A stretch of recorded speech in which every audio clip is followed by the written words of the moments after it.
So hi there, this is Ron Rogers, and we have the continuing saga of the vacuum pump on my Turbo 310R, or I should say vacuum pumps. Now, those of you who are following this, and there's actually quite a few because I get comments about requesting update on it because I haven't updated it in just a little bit.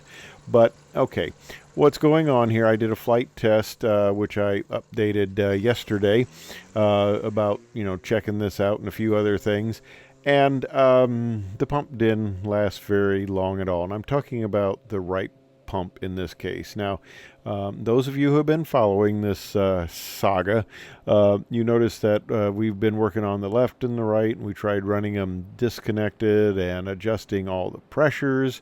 And like I mentioned, of course, these are very powerful vacuum pumps, and there's no instruments they're powering anymore, and I'm not sure if that enters into the equation, but it has it may throw a few issues into the monkey wrench. The only round dials I got on this airplane are for the vacuum system and for the oxygen. Everything else is electronic.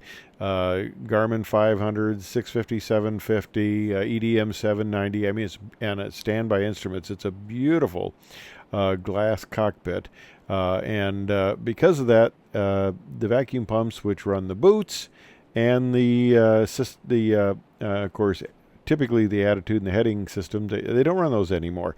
Okay, so as you know, this right pump again failed. So, okay, back into the hangar, take it apart, take a look at it.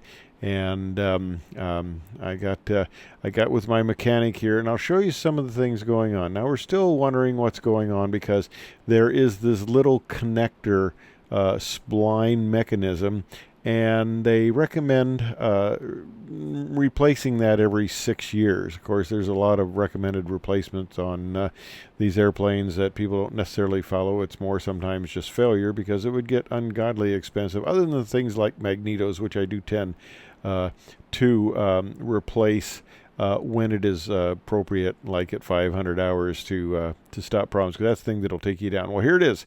All right. Well, that's where the vacuum pump should be, and we'll take another look at it here.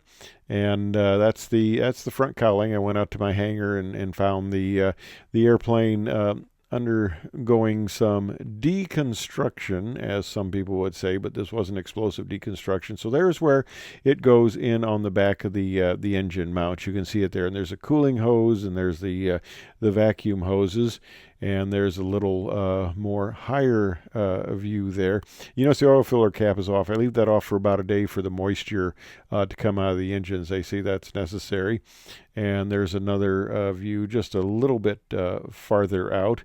But when I first came out to the hangar, I noticed that obviously gremlins had been out there because they left all these little washers and bolts on my walkway there going into the cockpit. But here's how the guy works. This is the vacuum pump taken apart, and you can see how it goes around there. This is a dry vacuum pump, and it uses those little vanes, and it spins around, and it creates pressure or vacuum depending on what you're looking for. And there's a step back view of it. But the question is, that part looked good. They took it off, and the mechanics checked that out. Now, here's the spline area that melted. Now, the trouble is they're going to have to check on this, but that looks fairly new. It doesn't look like the other one that was very old.